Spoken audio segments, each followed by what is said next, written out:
Assalamualaikum warahmatullahi wabarakatuh. Pagi ini Kasana kembali menyajikan kepada Anda embun-embun ilmu yang terpendam dalam luasnya Kasana Islam.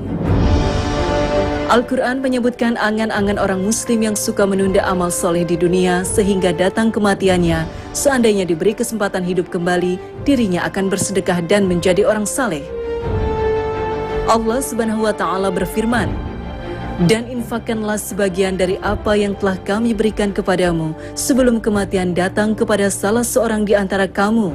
Lalu dia berkata menyesali, "Ya Tuhanku, sekiranya engkau berkenan menunda kematianku sedikit waktu lagi, maka aku dapat bersedekah dan aku akan termasuk orang-orang yang soleh." Quran Surat Al-Munafikun 10.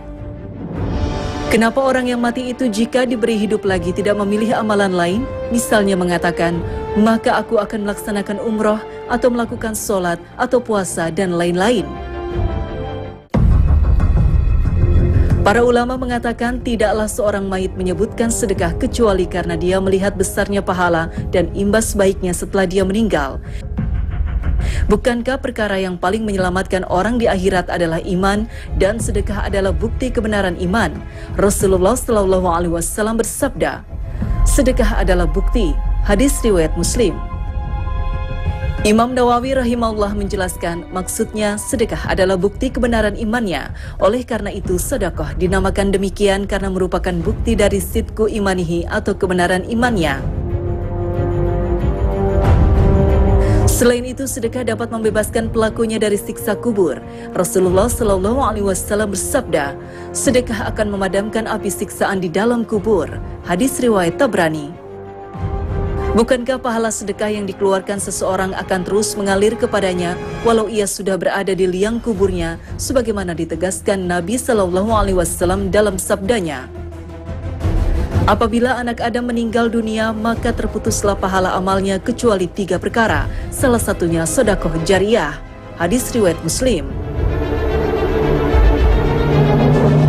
Selain menyelamatkan azab kubur, sedekah juga bisa menyelamatkan pelakunya dari jelatan api neraka. Rasulullah SAW bersabda, "Hindarkan dirimu dari neraka walaupun hanya dengan separuh butir kurma, jika tidak ada maka dengan tutur kata yang baik."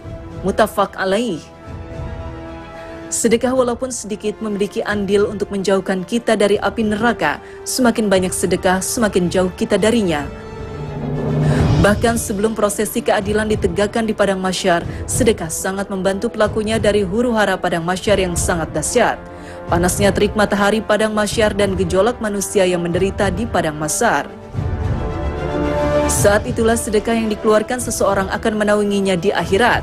Rasulullah SAW menceritakan tentang 7 jenis manusia yang mendapat naungan di hari kiamat, yang tidak ada naungan lain selain dari Allah di hari itu. Salah satunya adalah seorang yang bersedekah dengan tangan kanannya, ia menyembunyikan amalnya itu sampai-sampai tangan kirinya tidak mengetahui apa yang disedekahkan oleh tangan kanannya. Hadis riwayat Bukhari. Dalam hadis lain, Nabi SAW bersabda, "Setiap orang di bawah naungan sedekahnya hingga diputuskan hukum di antara manusia." Hadis riwayat Ahmad dan Hakim. Maka perbanyaklah bersedekah, karena sedekah menjadi salah satu sebab utama yang bisa menyelamatkannya di akhirat. Dan bersedekahlah atas nama orang yang sudah meninggal di antara kalian, karena sesungguhnya mereka sangat berharap kembali ke dunia untuk bisa bersedekah dan beramal soleh. Maka wujudkanlah harapan mereka. Wallahu alam.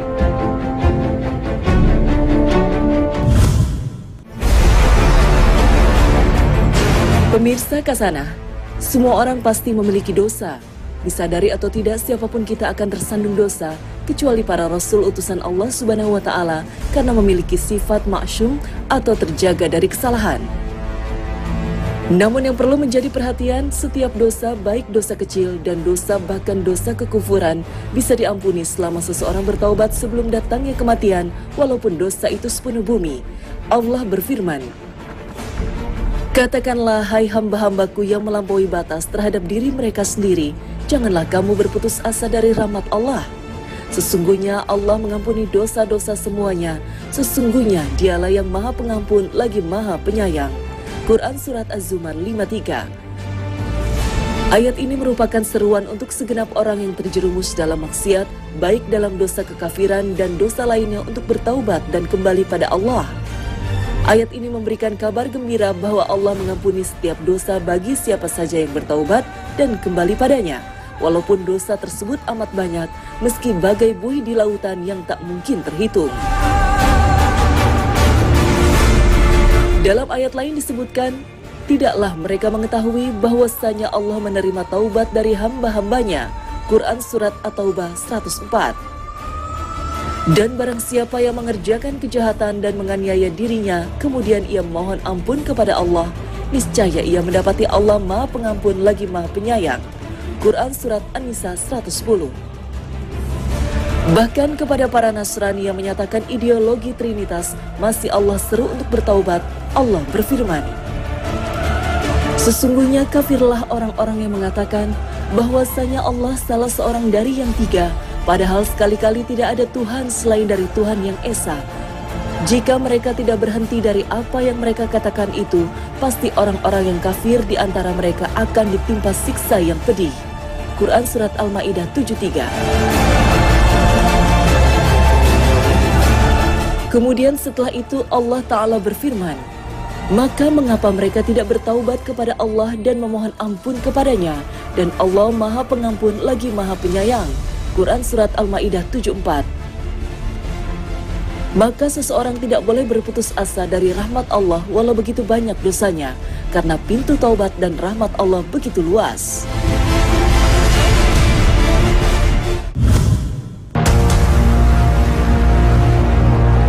Pemirsa Kasana, semua dosa diampuni oleh Allah Subhanahu wa Ta'ala, namun Allah Subhanahu wa Ta'ala berfirman, sesungguhnya Allah tidak akan mengampuni dosa syirik, dan Dia mengampuni segala dosa yang selain dari syirik itu bagi siapa yang dikehendakinya.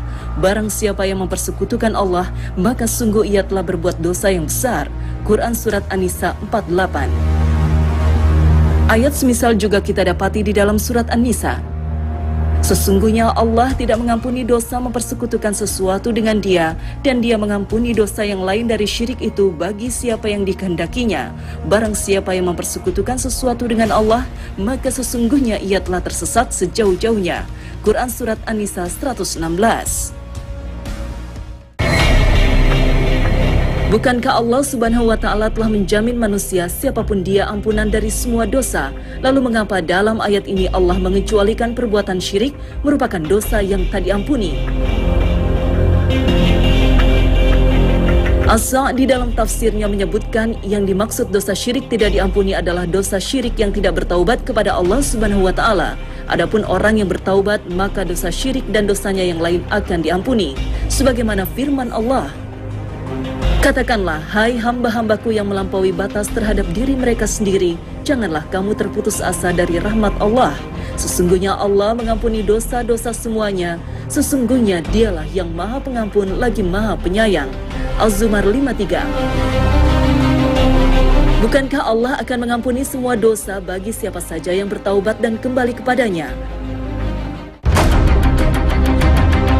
Jika dosa syirik tidak diampuni dengan taubat, maka seruan para rasul pun menjadi sia-sia. Karena mayoritas bangsa Arab sebelum kedatangan dakwah Nabi Muhammad SAW adalah orang-orang musyrik. Mereka berhenti dari kemusyrikan disebabkan keimanan mereka kepada beliau dan bertaubatnya mereka dari kemusyrikan. Allah berfirman, orang-orang kafir, yakni ahli kitab dan orang-orang musyrik tidak meninggalkan kesesatan dan kekafiran mereka sampai datang kepada mereka bukti yang nyata, yaitu seorang Rasul dari Allah Muhammad yang membacakan lembaran yang disucikan Al-Quran, Al-Bayyinah 1-2. Demikian juga para sahabat Rasulullah SAW. Mereka dahulu adalah orang-orang musyrik. Kemudian Allah memberikan petunjuk kepada mereka sehingga menjadi manusia-manusia utama, bahkan generasi manusia terbaik sepanjang masa. Sebagaimana telah disabdakan oleh Rasulullah SAW, sebaik-baik manusia adalah generasiku, kemudian generasi yang mengiringi mereka, kemudian generasi yang mengiringi mereka.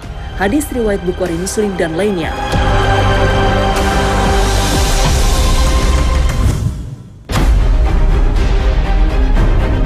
Pemirsa Kasana, Allah Subhanahu wa Ta'ala telah bersumpah dengan nama waktu. Maka waktu menjadi hal yang sangat penting untuk diperhatikan. Di antara waktu yang sangat berharga dan dimuliakan adalah waktu subuh. Kita tentu sudah mengetahui keistimewaan waktu subuh. Marilah kita melihat waktu subuh dengan kacamata yang lain, yaitu dari bahaya waktu subuh bila kita tidak dapat memanfaatkannya. Allah bersumpah dalam surat Al-Fajr, demi fajar waktu subuh. Kemudian dalam surat Al-Falaq Allah mengingatkan, katakanlah aku berlindung kepada Tuhan yang menguasai waktu subuh. Ada apa di balik waktu subuh? Mengapa Allah bersumpah demi waktu subuh? Mengapa harus berlindung kepada yang menguasai waktu subuh? Apakah waktu subuh sangat berbahaya? Ternyata benar.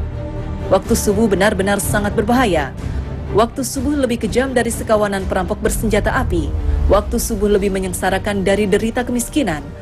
Waktu subuh lebih berbahaya dari kobaran api yang disiram bensin. Jika ada sekawanan perampok menyatroni rumah kita dan mengambil paksa semua barang, emas dan semua perhiasan di gondolnya, uang cash puluhan juta ditilepnya, laptop yang berisi data-data penting Anda juga diembatnya, mobil yang belum lunas juga digasaknya. Bagaimana rasa pedih hati kita menerima kenyataan ini? Ketahuilah bahwa waktu subuh lebih kejam dari perampok itu, karena jika kita tertindas sang waktu subuh sampai melalaikan sholat fajar, maka kita akan menderita kerugian lebih besar dari sekedar laptop dan mobil. Kita kehilangan dunia dan segala isinya.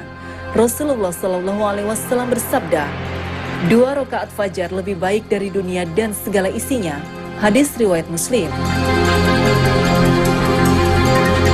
Waktu subuh juga lebih menyengsarakan dari sekedar kemiskinan dunia, karena bagi orang-orang yang tergilas waktu subuh hingga mengabaikan sholat subuh berjamaah di masjid, maka hakikatnya merekalah orang-orang miskin sejati yang hanya mendapatkan upah 1/150 atau 0,7% saja pahala sholatnya.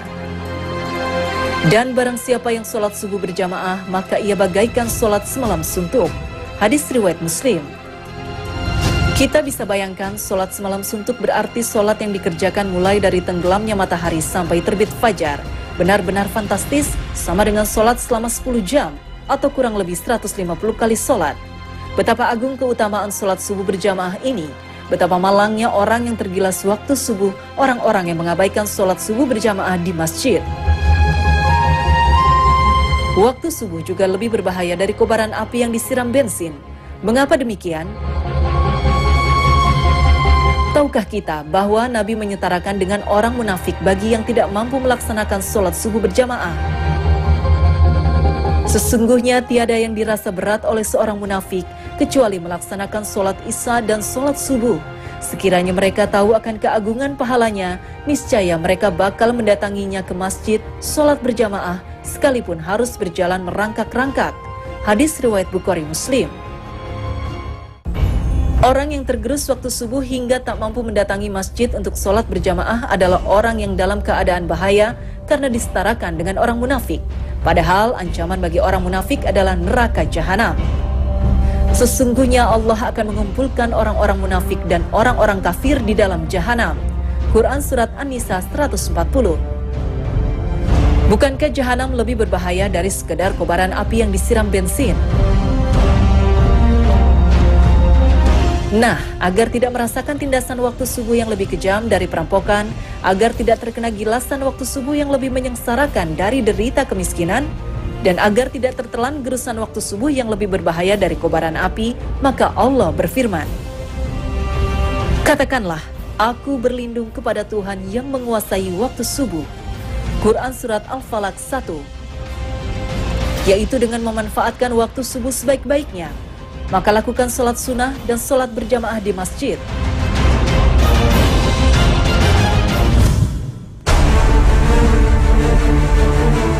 Pemirsa Kasana, dalam sebuah hadis yang diriwayatkan oleh Abu Daud, Nasai, Tirmizi, dan yang lainnya disebutkan, orang-orang Yahudi akan terpecah menjadi 71 golongan, seluruhnya di neraka kecuali 1. Orang-orang Nasrani terpecah menjadi 72 golongan, seluruhnya di neraka kecuali 1. Dan umatku akan terpecah menjadi 73 golongan, seluruhnya di neraka kecuali 1. Di dalam riwayat lain, mereka bertanya, wahai Rasulullah, siapakah golongan yang selamat? Nabi menjawab, siapa yang berada di atas ajaran seperti ajaranku hari ini dan para sahabatku. Hadis riwayat Tabrani dan Tirmizi. Di dalam riwayat lain disebutkan, ia adalah jamaah, tangan Allah berada di atas jamaah. Hadis riwayat Ahmad dan Abu Daud. Lalu satu golongan yang selamat itu golongan apa? Ulama kontemporer menegaskan, yang dimaksud golongan yang selamat adalah jamaah yang istiqomah di atas jalan Nabi Shallallahu Alaihi Wasallam dan para sahabatnya, mengesahkan Allah, menaati perintah-perintah dan menjauhi berbagai larangannya, istiqomah dengannya dalam perkataan, perbuatan maupun akidahnya. Mereka adalah ahlul haq, para penyeru kepada petunjuknya walaupun mereka tersebar di berbagai negeri. Mereka adalah jamaah-jamaah yang banyak yang mengetahui akidah dan amal-amal mereka.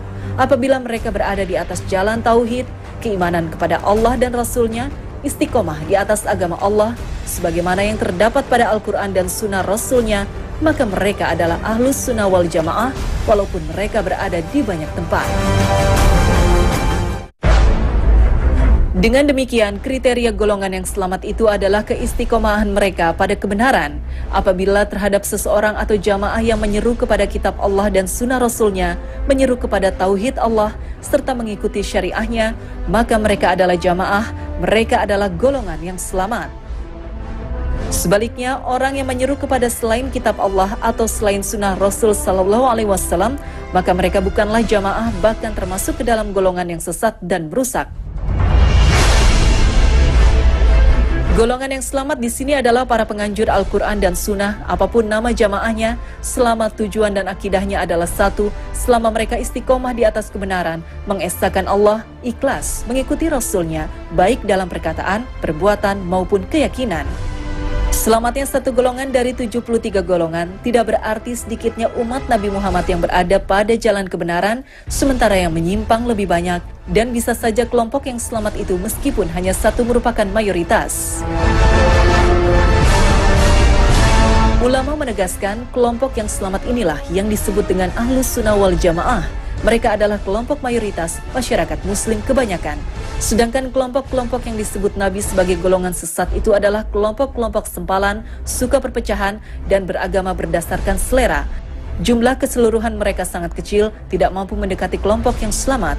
Prinsip mereka yang tidak selamat adalah menentang Al-Quran, Sunnah Nabi, dan kesepakatan umat Muhammad.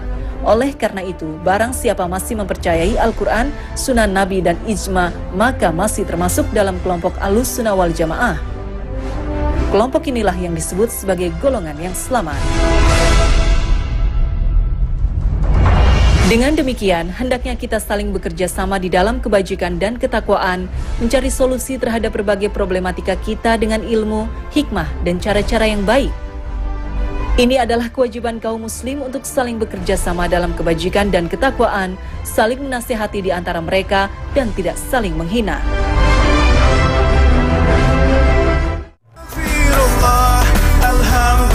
Pemirsa, bagi kita yang tidak mampu beramal dengan harta, Islam yang agung dan penuh rahmat ini masih memberikan niat, yang dengan niat itu kita bisa menyamai orang kaya yang menginfakkan hartanya di jalan Allah. Sabda Nabi Shallallahu Alaihi Wasallam ini patut kita renungkan. Dunia ini hanya untuk 4 orang. Yang kedua, seorang hamba yang Allah beri rezeki ilmu agama. Dia tidak memberinya harta, namun orang tersebut baik niatnya. Ia mengatakan, seandainya aku memiliki harta, tentu aku akan beramal seperti amalnya si fulan. Maka dia diberi pahala dengan sebab niatnya, dan pahala keduanya sama. Hadis riwayat At-Tirmizi. Ada pelajaran yang luar biasa bisa kita ambil dari petuah Nabi Sallallahu Alaihi Wasallam. Pertama, jangan terkecoh dengan harta dan jangan bersedih karena kurang harta. Karena sebenarnya tanpa harta pun kita juga bisa mendapatkan pahala, seperti pahalanya orang kaya yang menginfakkan hartanya di jalan Allah. Inilah bukti maha pemurahnya Allah kepada para hambanya. Kedua, tidak perlu iri dengan orang kaya, karena belum tentu kita akan kuat menghadapi fitnah harta bila ia benar-benar ada di tangan kita. Padahal di sisi lain, tanpa harta pun kita bisa mengimbangi pahala orang kaya itu dari hartanya. Bahkan dengan niat ini, Allah memberikan kita pahala dengan lebih mudah dan tanpa risiko. Dan terakhir, niat adalah sumber pahala yang sangat agung, mudah, dan tanpa modal untuk mendapatkannya.